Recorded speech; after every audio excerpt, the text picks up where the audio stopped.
जूठा खा रहे हैं, खेल रहे हैं, बिल्कुल बिल्कुल आम बच्चों की तरह। और बहुत ऊपर अपने लोक से ये सब देख रहे थे ब्रह्मा जी। और बस यहीं उनके मन में वो सवाल उठा जिसने सब कुछ बदल दिया। उन्हें यकीन ही नहीं हुआ कि जिसे वो परम ब्रह्म तीनों लोकों का स्वामी समझते हैं, वो ऐसे एक साधारण बालक की तरह ग्वालों का जूठा खा सकता है। और उनके मन में जो सृष्टिकर्ता होने का अहंकार था ना, उसी से एक विचार ने जन्म लिया, कृष्ण की परीक्षा लेने का विचार। तो जब शक का बीज पड़ चुका था, तो ब्रह्मा जी ने उसे परखने के लिए एक ऐसी योजना बनाई जो उनकी शक्ति तो दिखाती थी, लेकिन साथ ही उनके भ्रम को भी उजागर करने वाली थी। ब्रह्मा जी ने तुरंत अपनी योजना पर काम शुरू कर दिया। जैसे ही कृष्ण कुछ बछड़ों को ढूंढने के लिए थोड़ा दूर गए, उन्होंने अपनी मायावी शक्ति का इस्तेमाल किया। पहले सारे बछड़े गायब, फिर कृष्ण के सारे ग्वाल बाल दोस्त गायब।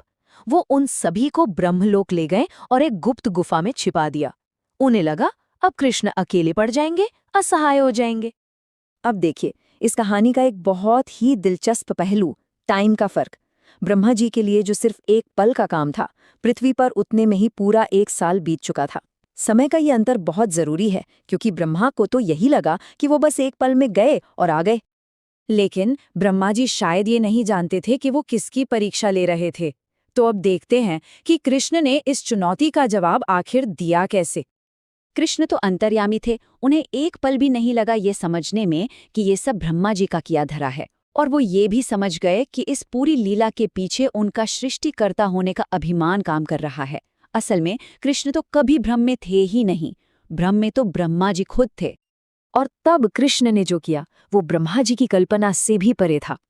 उन्होंने कोई जादू या मायाजाल नहीं रचा, बल्कि उन्होंने सचमुच में अपने आप को उतने ही रूपों में विस्तार दे दिया जितने ग्वाल बाल और बछड़े गायब हुए थे। हर एक रूप, हर एक अंश स्वयं कृष्ण ही थे, बिल्कुल असली, हूबहू। इस तरह पृथ्वी पर पूरा 1 साल गुजर गया। कृष्ण हर घर में, हर बच्चे के रूप में, हर बछड़े के रूप में मौजूद थे। इस 1 साल में ब्रज की माताओं और गायों का अपने बच्चों के लिए प्यार पहले से कई गुना ज्यादा बढ़ गया। और बड़े भी क्यों ना, वो अनजाने में खुद कृष्ण से ही तो प्रेम कर रही थीं। सब कुछ इतना स्वाभाविक था कि किसी को शक तक नहीं हुआ।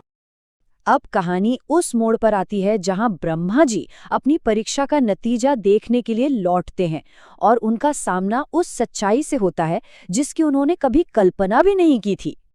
जब ब्रह्मा जी वापस पृथ्वी पर आए तो उनकी आंखें फटी की फटी रह गईं। उन्होंने देखा वृंदावन में सब कुछ पहले जैसा ही